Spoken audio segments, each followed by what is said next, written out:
तो आज का हमारा टॉपिक है स्ट्रक्चर ऑफ वायरस। वायरस का जनरल इंट्रोडक्शन हम देख चुके हैं, वायरस की जनरल प्रॉपर्टी के बारे में भी हम पहले डिस्कस कर चुके हैं। आज के लेक्चर में हम डिस्कस करने वाले हैं स्ट्रक्चर ऑफ वायरस के बारे में, यानी कि वायरस की हम सिमेट्री देखने वाला है। ठीक है, तो चलिए शुरू करते हैं।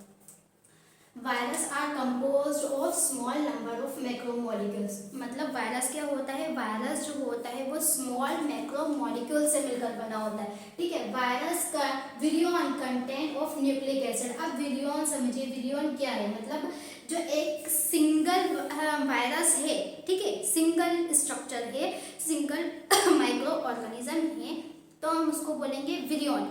और बहुत सारे अगर इकट्ठे हो जाएंगे, जब बंच बन जाएगा तो हम उसको बोलते हैं वायरस। जैसे कि एग्जांपल के तौर पर हमारा सिंगल एक दांत होता है, ठीक है, तो उसको हम टूथ बोलते हैं। लेकिन ये जो पूरी बक्कल कैविटी बन जाती है, हमारे बहुत सारे दांत बन गए, बंच हो गया दांतों का, तो उसको हम टिथ कहेंगे। ठीक है, सिंगल को टूथ कहेंगे।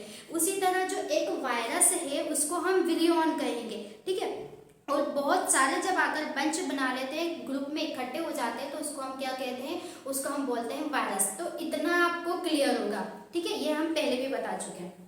आगे बात करते हैं, virion consist of nucleic acid core, यानी कि जीनोम। जो वायरस होता है वो जीनोमिक मटेरियल कंटेन करता है। जीनोम क्या होता है, उसका जो जेनेटिक मटेरियल होता है, ठीक है, वो कंटेन करता है। यानी कि वायरस के अंदर भी उसका जेनेटिक मटेरियल प्रेजेंट होता है, उसके अंदर न्यूक्लिक एसिड कोर प्रेजेंट होता है।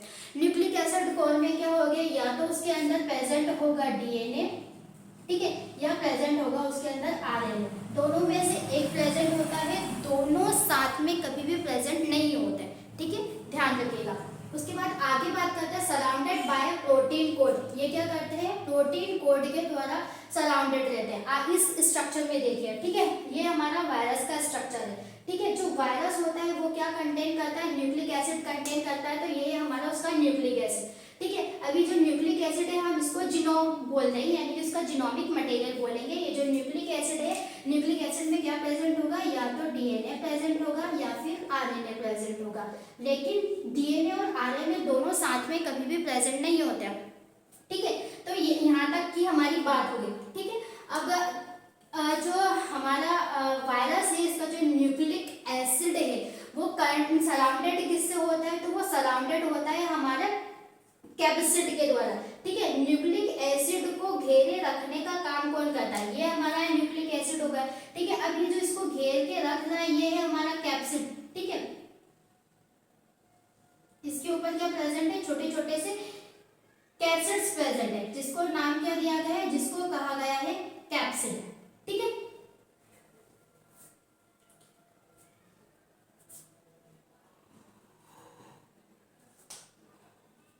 ये जो हमारे जो कैप्सिड होते हैं वो किससे मिलकर बने होते हैं, तो जो कैप्सिड होते हैं वो प्रोटीन से मिलकर के बने होते हैं। ठीक है, तो सिंगल एक एसिड है, ये जो सिंगल एक एसिड है इसको हम बोलते हैं कैप्सोमर। कैप्सोमर, ठीक है, और कई सारी कैप्सिड्स, ये इतने सारे कैप्सिड्स बनी है, ये सब कैप्सिड है, इन सभी कैप्सिड्स को हम बोलेंगे कैप्सिड। ठीक है, और सिंगल है तो उसको हम कहेंगे कैप्सोमर। आगे बात करते हैं, the capsid is composed of large number of protein सब यूनिट। मतलब ये जो कैप्सिड होता है, यानी कि एक यूनिट की बात कर रहे हैं हम, ये सिंगल यूनिट की बात कर रहे हैं। ये जो कैप्सिड होती है ये कंपोज होती है किससे, लार्ज नंबर ऑफ प्रोटीन सब यूनिट है। यानी कि जो कैप्सिड होता है लार्ज नंबर में प्रोटीन की सब यूनिट से मिलकर बना होता है, यानी कि पॉलीपेप्टाइड की सब यूनिट से मिलकर बना होता है।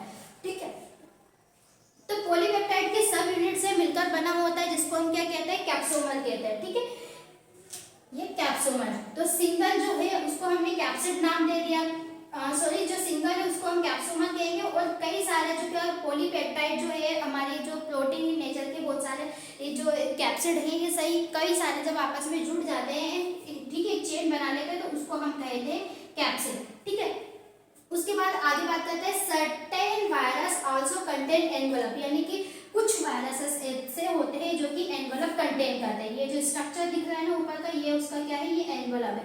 तो कुछ वायरस ऐसे होते हैं जो एनवेलप कंटेन करते हैं, और कुछ वायरस ऐसे होते हैं जिसमें अंदर एनवेलप नहीं प्रेजेंट होता है, यानी कि उसके अंदर उसका जीनोमिक मटेरियल तो प्रेजेंट होगा ही होगा।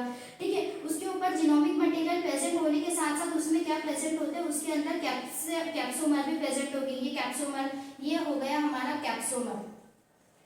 कैप्सोमर, ठीक है। अब ऐसे ही कई सारे कैप्सोमर आकर इसके ऊपर जुड़ गए, तो ये क्या हो गया हमारा, ये कहलाएगा हमारा कैप्सिड। ठीक है, उसके बाद आगे बात करते हैं certain virus also contain envelope. ठीक है, कुछ वायरस जो होता है एनवेलप कंटेन करता है, that surrounded by nucleic acid. ये क्या होते हैं, सराउंडेड होते हैं न्यूक्लिक एसिड के द्वारा, मतलब न्यूक्लिक एसिड के द्वारा ये जो होते हैं घिरे हुए रहते हैं। It is lipoprotein in nature, मतलब इसका जो नेचर होता है वो कैसा होता है, तो जो हमारे जो कैप्सिड बने हुए हैं ये कैसे होते हैं, तो ये लाइपोप्रोटीन के मिल से बने होते हैं। ठीक है, लाइपोप्रोटीन इन नेचर के होते हैं। Protein subunit are exposed as projectile spicule या projectile spike on the surface of envelope, यानी कि ये जो एनवलप है, एनवलप के सरफेस पर ये स्पाइक दिख रहा है, मतलब छोटे छोटे कांटेनुमा संरचना दिखाई दे रही है। ठीक है, ये जो कांटेनुमा संरचना दिखाई दे रही है, इन संरचना को हम बोलते हैं पेप्लोमर।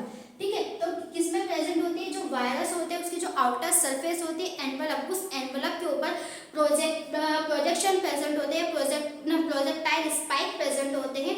ठीक है, कांटे जैसे संरचना होती है जिसको हम बोलते हैं पेप्लोमर। ठीक है, तो आई होप यहाँ तक आपको समझ में आया होगा।